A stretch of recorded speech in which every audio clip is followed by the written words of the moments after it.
abandoned overseas for 3 years. When I was being beaten up.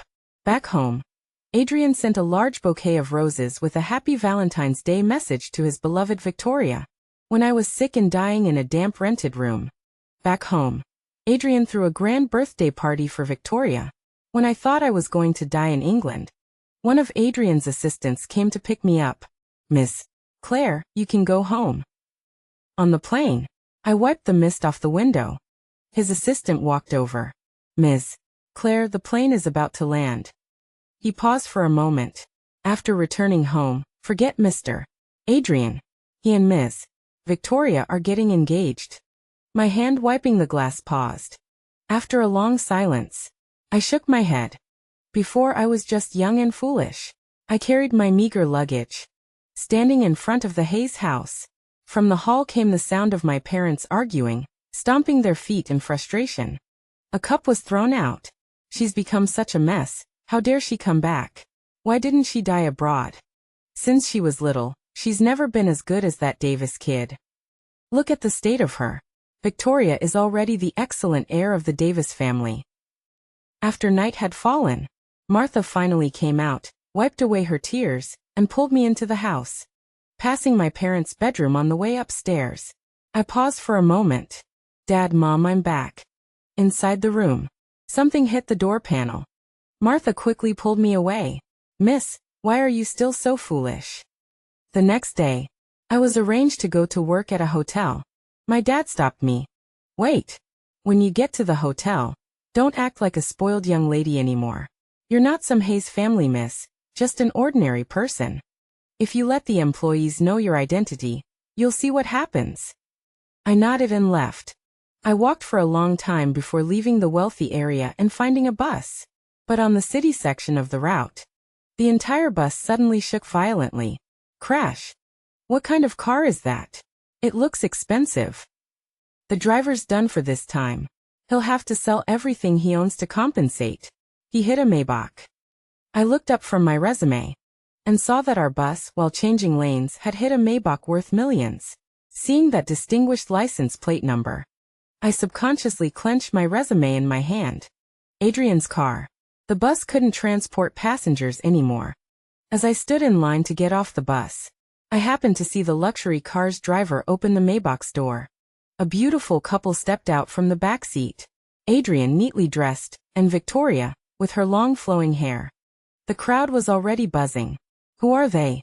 The man is so handsome, like a big celebrity. The girl is beautiful too. A perfect match, so pleasing to the eye. Behind the crowd, my hand touched my small earlobe. There, the ear piercing I once had, was gone. 3 years ago. Just because Adrian admired a pair of pearl earrings at an auction. I, who was naturally afraid of pain, went to get my ears pierced. On his birthday, I wore the pearl earrings, hoping he would like them. But coincidentally, that day, I bumped into Victoria, and caused Victoria great unhappiness. Adrian, to vent Victoria's anger, tore off my earrings. Imitation. The snow-white pearls fell to the ground, landing with drops of red. Waking from the memory, I hugged my file bag and quickly walked towards the bus stop ahead. In fact, last night I received many warning messages. Mostly, Claire, you idiot, you dare to come back. I warn you, the position of Mrs. Hua's Victoria's. Forget about it. If you dare to hurt Victoria again, we'll skin you alive. Bitch, your parents say you're an ungrateful wretch who can't be raised. I blacklisted each number. They were overthinking it. For me, I had long forgotten how to write the word like. When I got on the bus, I didn't know if it was my imagination. I felt a gaze fall on me from where the crash had happened, but I didn't turn my head. I quickly got on the bus. Tianyu Hotel. After the interview, the general manager walked towards me. You performed well in the interview. Work hard, you have potential. I breathed a sigh of relief. General manager, I can start immediately. She paused for a moment. Okay, then go to HR now to complete the entry procedures. There were many hotel guests. Barely a moment to spare. But I didn't feel tired. Because the salary was commission-based, the better the hotel's business, the more I'd get paid at the end of the month. I was excited. Mr. Bell, What kind of tea would you like? Mr.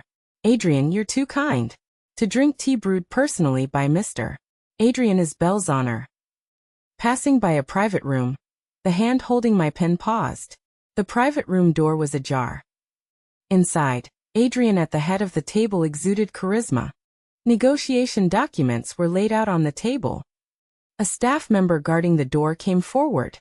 Manager Claire, wouldn't you like to go in and brew some tea yourself? There's competition in the hotel too.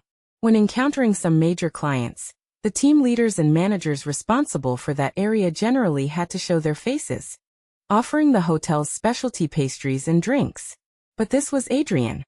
If I went in, he would only give me a cold face on the spot. No need, just make sure you don't make any mistakes. The door was ajar.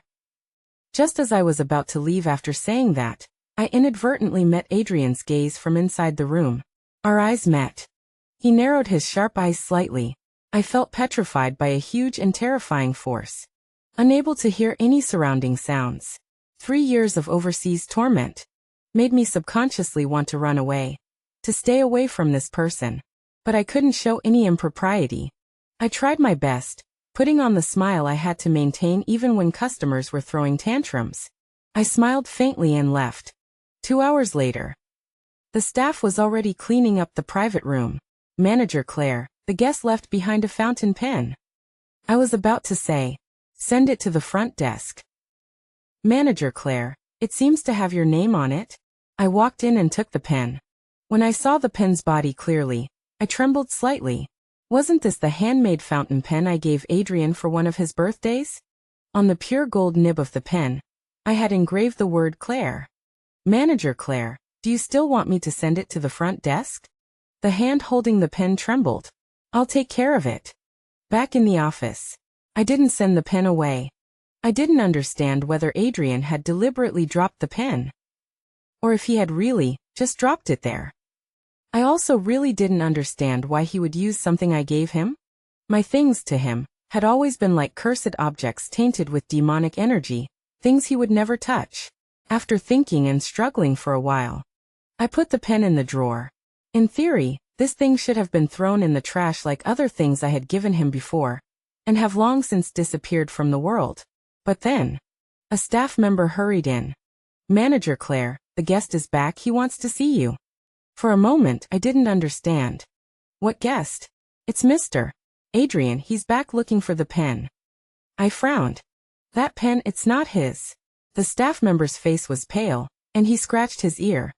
I misspoke just now, and said the pen was with Manager Claire. He said he wants you to go see him right away. This Mr. Adrian seems very difficult to deal with. Entering the meeting room, my palms trembled. Adrian turned around from the floor-to-ceiling window. Where is it? His gaze fell sharply on my empty hands. When facing me, his aura was always too cold, lacking even 1% of the gentleness he showed Victoria. Fortunately, I was thrown overseas by them together for 3 years. When they couldn't be reached even with a phone call, my heart had long since turned to ice. I tried to calm myself and said, "Are you talking about the fountain pen? It's not yours." He glanced at me coldly. "Do you want for your family this largest 7-star hotel to be ruined in your hands?" My hand clenched into a fist, trembling slightly. It was a long time before I heard my own voice. "Mr. Adrian, don't you know? That fountain pen, when I was 18, I flew south to find an old master to learn how to make it. My hands were blistered multiple times. It's my thing." I stared into his eyes. "You probably remember it as being given by Ms. Victoria, right? Just how hard his heart was. I had already experienced it. I wouldn't naively think that because the pen was given by me, he would use it. The only explanation was that he remembered it wrong." Sure enough, he stood tall in that spot, and didn't say another word. I bowed. "I'm sorry, Mr. Adrian." Adrian walked past me, standing there silently for a few seconds. Then he strode away. Arriving home in the evening, the atmosphere at home was unusually relaxed. My mom's expression was a little gentler. My dad, too, was rarely angry. My mom gestured for me to come over and sit. "How is it? Are you getting used to the job?" I nodded. "It's good." My mom touched my head again. The hotel's vice president said you're doing very well. It's been so long since I've felt this warmth. It feels like another lifetime. He said stiffly. A few minutes later, my mom tentatively opened her mouth. Claire, Grandma invited us to dinner tomorrow night. I was taken aback. I looked at her, not understanding. She turned her head away. You've been back for a few days now. I'm sure you've heard about the Adrian family and the Davis family. They're getting engaged. The Adrian family feels like they owe us something. Before the engagement, they're inviting us for a meal first. My fingers clenched one by one. I didn't know what I was thinking. My dad immediately flared up. Are you not convinced? Still not giving up? Miss Victoria is knowledgeable, understanding, and gentle. You can't compare to her, someone who hasn't achieved anything. I tightened my grip on the documents in my hands. Dad, Mom, can I not go tomorrow night? The Hoare residence. When we arrived, Mr. Davis, Mrs. Davis, and Victoria were also there. Everyone in the living room was talking lively about something. The atmosphere was harmonious. The butler coughed lightly. Old Madam, Mr. Hayes, Mrs. Hayes are here. The lively conversation in the living room stopped instantly. My eyes met Victoria's, who was sitting next to Grandma. This was a hellish occasion. Even my parents felt a bit awkward. Unfortunately, the Adrian family now controls the leading enterprise in High City. No one dared to offend them. My parents still presented the gift gracefully. But as for this dinner, Adrian, who was very important, seemed to have a lot of business today. It was 7 o'clock at night. He hadn't arrived yet. Grandma was a little displeased. After the meal started, Adrian arrived. He walked into the dining room, glanced at the people at the table, this scene of a Shura field. He seemed to frown. Grandma, what is this? A scrutinizing gaze seemed to land on my head. I immediately lowered my head and stirred the soup in my bowl. Grandma spoke. Adrian, what are you standing there for? Sit next to Victoria. Victoria and I were the younger generation, and our seats were close together. But at this moment, Adrian sat on the other side of her. The hand holding the spoon tightened a bit. I remembered when I was little. I didn't understand some things and put my own preferences first. Only I could sit next to Adrian. I would get angry if anyone took my spot. When I was young, Adrian spoiled me like a brother. As we grew older, he became more and more impatient with me.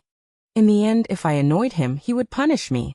I sensed this, and became a little more careful. But that intense love always made me lose my composure, made me behave inappropriately. Throughout the dinner, our Hayes family was like transparent people. The elders of the Adrian family were almost all talking to Victoria, Mr. Davis and Mrs. Davis. My parents and I were awkwardly left aside. Perhaps at this time, my parents understood that this wasn't an apology dinner, or rather, the only thing the banquet wanted to convey was a display of power, a warning that the two families were about to be married. You Hayes family better behave and keep an eye on your child. Don't cause any more trouble. Even so, my parents swallowed their anger and humiliation. Their power was suppressed, and they had to bow their heads. I raised my eyes and looked in Grandma's direction. Once upon a time. She also held my hand and said, Good Claire, you are the granddaughter-in-law that Grandma has chosen. On the day you and Adrian get married, Grandma will give you a box of family heirlooms. Little Claire is so lovely. Grandma likes you so much. Now that I think about it, it was only because the Hayes family's business hadn't declined yet. The Hayes family's daughter was a good match for the Adrian family. Later, the Davis family rose to prominence, and I was no longer the Adrian family's desired granddaughter-in-law. I was lost in thought for a moment.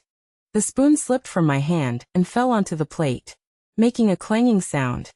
How impolite. Everyone was staring at me. Grandma snorted.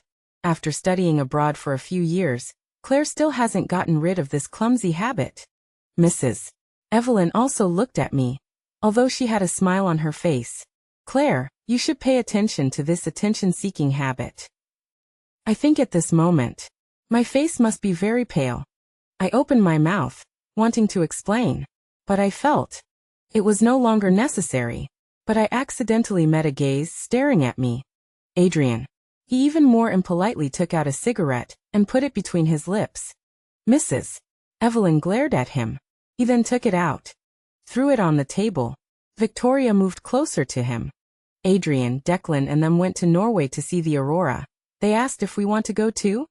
I lowered my eyes, staring at the lines on my hand. Finally, I felt like I couldn't breathe, like I was suffocating. I took out my vibrating phone. Sorry, I'll go take this call. After I came out, I excitedly answered the phone. Caleb. On the other end was a low, magnetic, very pleasant voice. Claire, I miss you so much. I forced a smile at the corners of my mouth. But when I said those words, they still felt stiff, hesitant. Also, hurry up and say it, silly Claire. You promised me you'd say you miss me often in the future. You're not going back on your word, are you? I still felt like my teeth were grating. Caleb, I'm angry. I closed my eyes. I also miss you. Behind me, suddenly there was a sound of something falling to the ground. I looked back in horror. I met Adrian's eyes, narrowed for a moment. I instantly took the phone away from my ear. When did he come out? I felt a layer of cold sweat on my back. Silly Claire, what's wrong? Caleb asked in pursuit on the phone. I felt like something was wrong. Adrian opened a cigarette case, lit a cigarette meaningfully, his expression terrifying. Just like 3 years ago, with a casual remark. Uncle Lou, Claire ran into Victoria. Do you think she should go to jail? Or be sent abroad to calm her temper? I hung up the phone, preparing to leave quickly. I went to the wrong place. This bamboo courtyard is Adrian's favorite place to be alone. But as I walked onto the corridor, my hand was grabbed. Who is he? His tone was chilling. I felt like my hand was about to fall off. He's never been one to be gentle with me.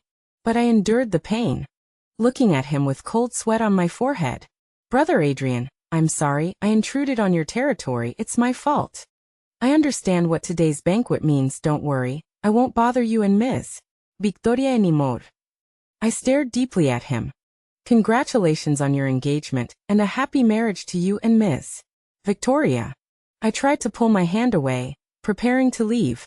But he was still holding me tightly with deep hatred, as if not crushing my hand bones. He couldn't erase my sins. The more I struggled, the more he increased his strength. I bit my lip tightly, desperately trying to hold back the pitiful tears. He glanced at me deeply and suddenly pulled me over. Without warning, the red end of his cigarette burned my palm. Flesh charred. I lost control and let out a painful scream. He pressed, word by word, like a voice from hell. Claire, I'm asking you who? The spark drilled into my skin, pain spreading to my heart. I looked at him in shock. Suddenly, the restaurant door opened, and a crowd of people stood out. The moment Adrian let go, the person who came over in a few steps had already given me a slap, with full force. Smack, shameless. I was already lost in thought. Mrs. Evelyn's slap sent me crashing into the railing of the corridor. I leaned on the railing, and didn't react for several seconds. All I could hear was Mrs. Evelyn's overbearing voice. Is this how the Hayes family educates their daughters? Sticking like glue, without shame, Adrian is Victoria's fiancé. After I stood up straight, I clenched my fists. The skin of my palm was burned. The pain was bone-corroding. I straightened my back and met Mrs. Evelyn's gaze. Everyone has misunderstood. Claire has long known her place. The past was just youthful ignorance. I didn't cling to anyone today. I held up my phone gracefully. I forgot to tell everyone, in these 3 years I made a boy fry. Claire, shut up. Before I could finish, I was grabbed and pulled away. I was stunned. Adrian. He grabbed me and left Adrian's mansion at a rapid pace. My foot almost broke. Mrs. Evelyn and Grandma were even more shocked. Adrian. Until I was thrown into the car. But I hadn't gotten up, or gotten out of the car yet. He had already gotten in and restrained me. Sam Drive. I was taken to one of his private residences, and confined. I looked at him in disbelief. Adrian, what are you doing? He was very tall, holding my phone in his hand. His face was gloomy as he flipped through my phone. I tried to snatch it back. He held it higher, as if teasing a clown. Give me back my phone. That night, my voice was hoarse from shouting, but I couldn't get my phone back. Not until after midnight. Exhausted and terrified, I closed my eyes for a moment.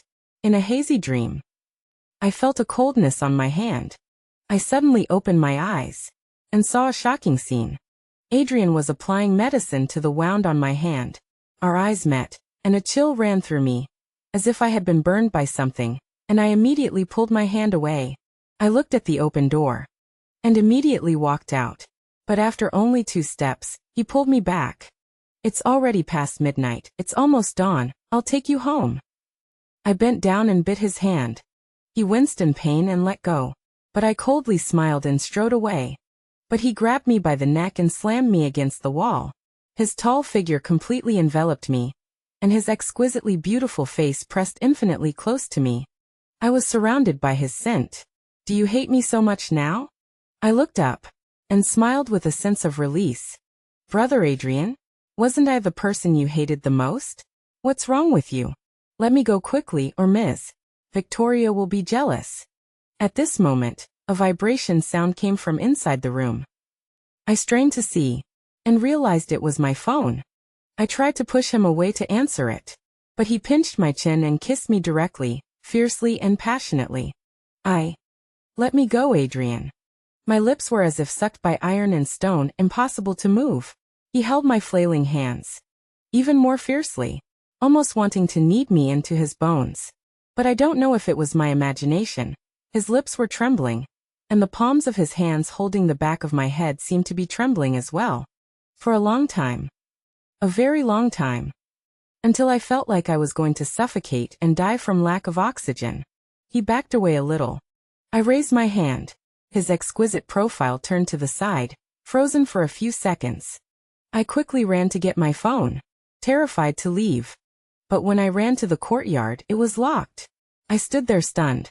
But he stood at the door against the light, as if he could control everything. Claire, forget about him.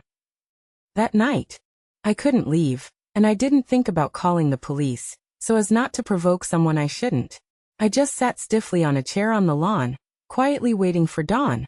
Miss Claire, there's a room inside for you to rest. Please go back to your room. It's cold at night. You'll catch a cold. The security guard at the door came over to persuade me. I didn't move. Just sat there holding my phone. He looked up at the direction of the villa. I glanced back. My gaze met Adrian, who was standing on the balcony like a statue. I couldn't see his expression clearly, but I could feel it. He was brewing a storm. I sat outside all night. The sky brightened, but the gate was still not open. The security guard at the gate lowered his head, not looking me in the eye. I endured the dizziness and went to find Adrian. I walked to the door of the study. Adrian was holding his phone listening to a call. For a long time. He didn't say a word. It wasn't until a long time later that he spoke in a cold, hard voice. You lied last night, telling me to go back to the old house. I already gave Grandma face by not turning around and leaving immediately. The call ended. Adrian turned around and saw me. I spoke in a hoarse voice. It's dawn, let me go home. He walked over. He also looked like he was in a bad state. His eyes were dark with fatigue, but he forced a smile. Claire, do you still remember how you used to always treat the place where I was as your home? Without any hesitation? Memories were instantly pulled back to the past by him. I turned my head away. Childish words, not to be taken seriously. He still had a strong smell of smoke on him. The hoarse sound of his voice was no better than mine. But he just looked at me directly like that. What happened 3 years ago? I was wrong to you, I favored Victoria. So, are you planning to never forgive me in this lifetime? I was stunned for a few seconds. I didn't expect that one day he would take the initiative to talk about what happened 3 years ago. But it's too late. I shrugged my shoulders. It's natural for you to like her and favor her. Between us, there's no such thing as forgiveness. Brother Adrian, have you heard a saying? God strives for fairness, but the heart inevitably favors.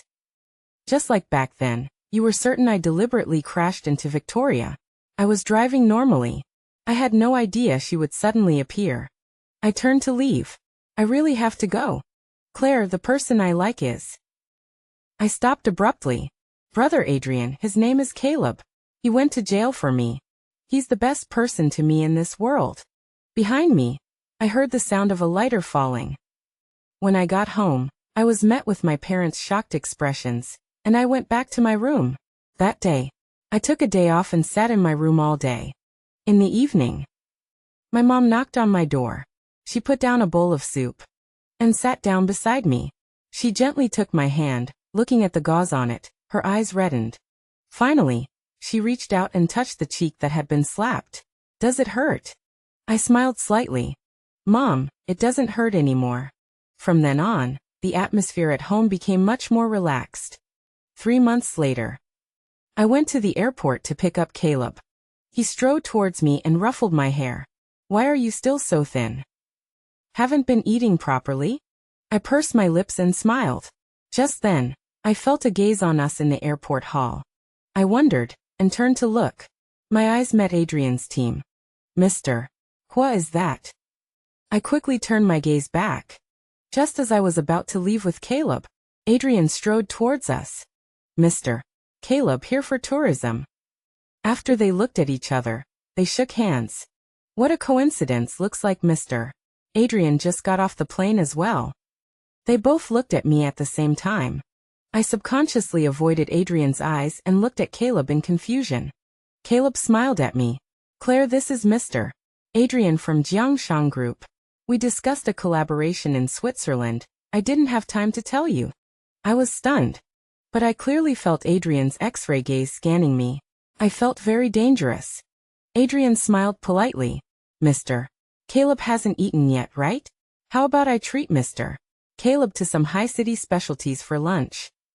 I immediately looked at Caleb. He also met my eyes.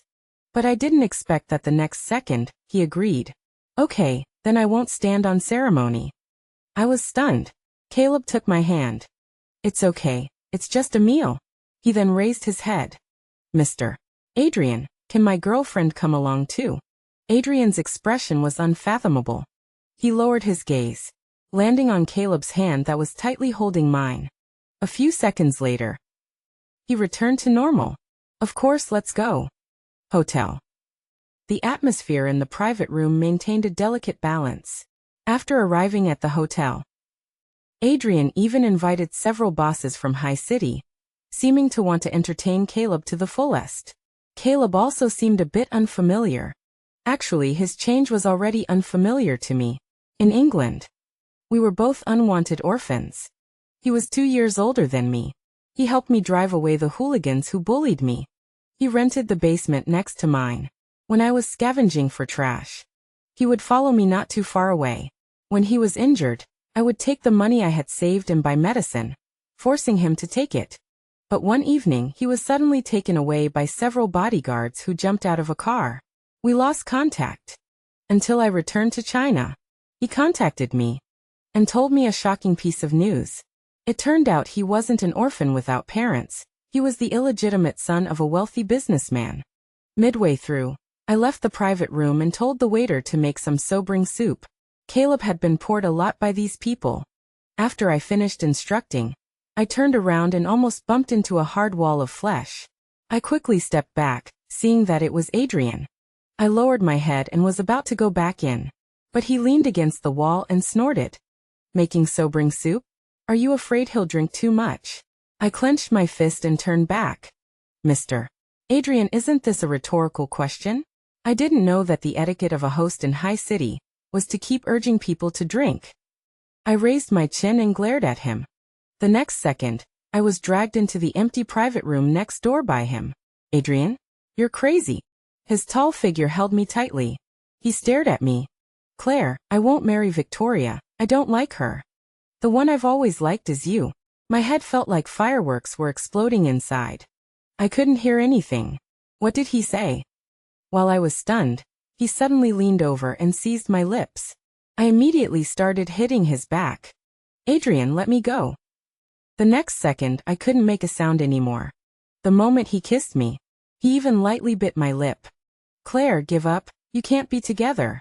The moment he let go, I immediately wanted to run out. But I felt my legs were weak. and his usually perfectly straight black suit pants were now covered with my footprints from kicking him. My hand gripped the handrail. Adrian, you deserve to die. Before going back to the private room, I went to the restroom to touch up my makeup. After sitting next to Caleb, he looked at me very gently. But I felt guilty. I turned my head and served him some hangover soup. Here, drink some hangover soup first. He smiled and took it. Okay. Adrian strode in. An executive immediately complimented him. Mr.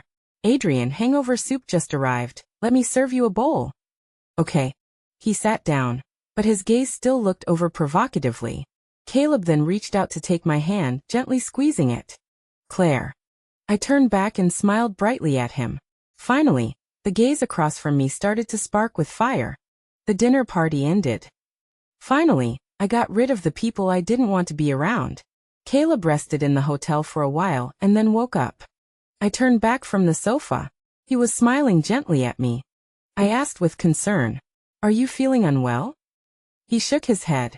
"Claire, didn't you say you were going to take me to some fun places? Let's go." I was a little surprised. We could go tomorrow, no need to be so anxious. But he seemed like he really wanted to go right away. I nodded. Okay, then let's go now. I took him to the snack street, the seaside, and the museum that I used to love the most. He acted like a big brother, very interested. Until the evening, he returned to the hotel. His face was full of smiles. I blinked. Are you sure you want to send me home now? He flicked my forehead. Really let you stay? Do you dare? I panicked for a moment. Yes, if I think about it carefully, I'm not ready at all. The atmosphere became a little awkward. He's always like a big brother, considerate. Coward, I'm just teasing you, the car is here, hurry up and get in. I waved. See you tomorrow. Walking to the parking lot. Just as I was about to get into the car, I saw Adrian's car. I was stunned. There were cigarette butts all over the ground. He walked out from the shadows next to me. I frowned and looked at him coldly. What are you doing here? On the contrary, he looked at me coldly. Do you like him that much? I pretended not to hear and looked for my family's driver in the parking lot. Claire. His voice was as cold as ice. Mr. Adrian, can you stop stalking me like a ghost? I'm a person, not your property. I dialed the driver. The driver said suspiciously, Miss, didn't you see Mr. Adrian? When I just arrived, I ran into Mr. Adrian. He told me to go back, saying he would take you home. The hand holding the phone was trembling. I looked coldly at Adrian. Is that so? Are you listening to him or listening to me? Come back now. In the future, if you believe everything he says, then go work at Adrian's house. Adrian's face completely darkened, as if he wanted to devour me. Finally, he got in the car.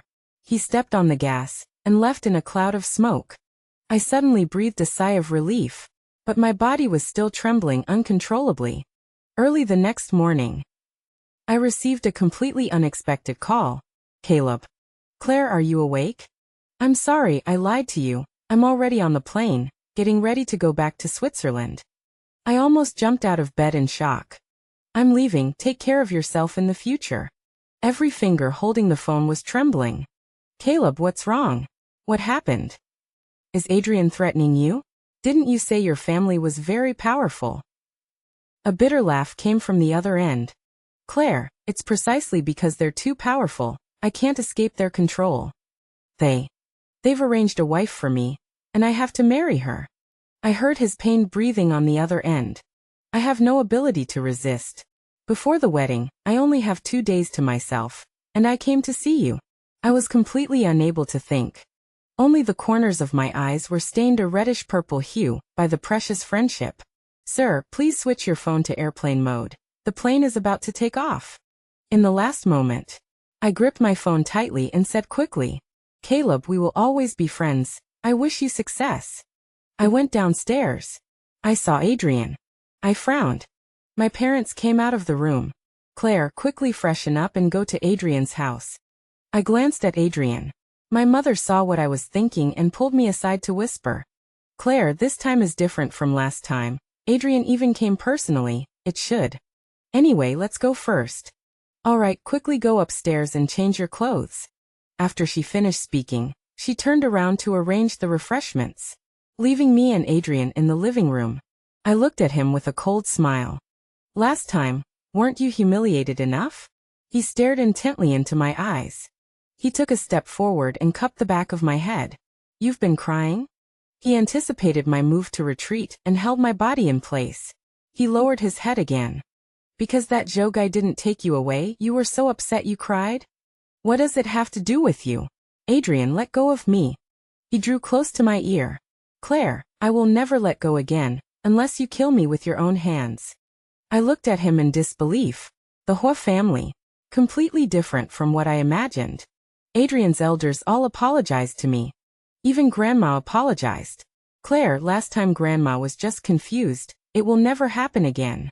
Give Grandma another chance to make it up to you, okay? I looked at Adrian's elders in shock. I picked up my teacup, completely unable to guess what his family meant. Adrian suddenly took my hand. Excuse us. I was pulled upstairs by Adrian. Realizing what was happening, I immediately tried to break free. But he softly warned me. Do you want me to propose to you right now, Claire? I was frightened. We reached his study. I saw a thick stack of documents on the desk. The documents had my pictures. I walked over cautiously. It was what happened to me abroad in the past 3 years. I clutched the documents. So angry that my chest felt tight. You investigated my experiences abroad? Perfect, so you also know that when I was abroad during the hardest times, I was penniless, discriminated against, beaten, and almost died. Adrian, seeing these documents, what are you thinking? I looked at him. He slowly knelt down. Claire, I'm sorry. Seeing these documents, I realized how much harm I caused you. I froze there. Later. Footsteps came from the door of the study. Mrs. Evelyn appeared at the door and screamed. Later, everyone rushed up and saw Adrian kneeling before me. 6 proposals. I rejected Adrian every time, and even blacklisted his phone number. But he followed me like a persistent ghost. It is said that this year, Adrian's Jiangshan group suffered its first loss. Adrian didn't go to the company much in a month. Claire, I've booked a restaurant. We'll pick you up tonight, and go to dinner together, okay? I blacklisted another number again. Claire, I miss you so much. Claire, don't drive me away. But he always had new phone numbers sending messages. He called. I mistakenly thought it was a call from a partner, and answered it by mistake. I would only say the most vicious things on the phone. Claire, don't hang up. I want to hear your voice. Adrian, how much have you drunk? If you drink some more, it would be good if you died. Later, I really felt like Adrian was a ghostly tormentor. It would be good if he died. Everything would be peaceful. One late night, I received a call from Declan. I didn't plan to answer it. Declan is Adrian's best brother. But the phone rang again. In the darkness, it seemed extraordinarily urgent. I finally answered it. Claire, please come to Zhongshan Road. Adrian's been in a car accident. He's about to die. He keeps calling your name. Please come quickly. It was very noisy on the other end. But I still heard a weak voice intermittently. Claire. Claire, is she here? I want to see her. I just want to see her. It had been a long time since Adrian had called me by my first name with my last name. The phone fell to the ground. I sat on the bed. I got out of bed and picked up the phone. Declan was shouting. Claire, are you still listening? I clenched the phone. I'm going to sleep. Don't call again. It would be great if he died immediately. I'd be very happy. Half an hour later, I got out of the car. Looking at the car accident scene on Zhongshan Road. The bloodstains and wreckage of the car were still not cleaned up on the ground. I stood in the light. Was Adrian really dead? Suddenly, I saw a figure under a tree, struggling to support himself and stand up. I was stunned. Adrian, with a third of his body covered in blood. He had already hugged me. The weight of his whole body pressed on me. Claire, you finally agreed to come. Hospital. Adrian was out of danger after 7 hours of surgery. I was also exhausted. I fell asleep by the hospital bed. When I woke up, I found my hand being held. Adrian looked at me pitifully, but he didn't have the strength to confront me now. I immediately pulled my hand away. But there was a diamond ring on my finger. Adrian looked at me pleadingly. Don't take it off, okay? Claire, you know what? When I was lying on the operating table, I didn't have much will to live. You said, Adrian, wake up and we'll be together. That's why I gritted my teeth and persevered. I lowered my hand. Regardless of the surgical wound, he pulled me over, cupped my head, and gently kissed my lips. Claire, I feel so happy. My hand gently stroked his neck. Adrian, in the future, if I want your company, are you willing to give it to me? He hugged me tightly. You can have my life if you want. Outside the window, snowflakes were falling. When will this snow stop? Maybe tomorrow. Maybe it will never stop.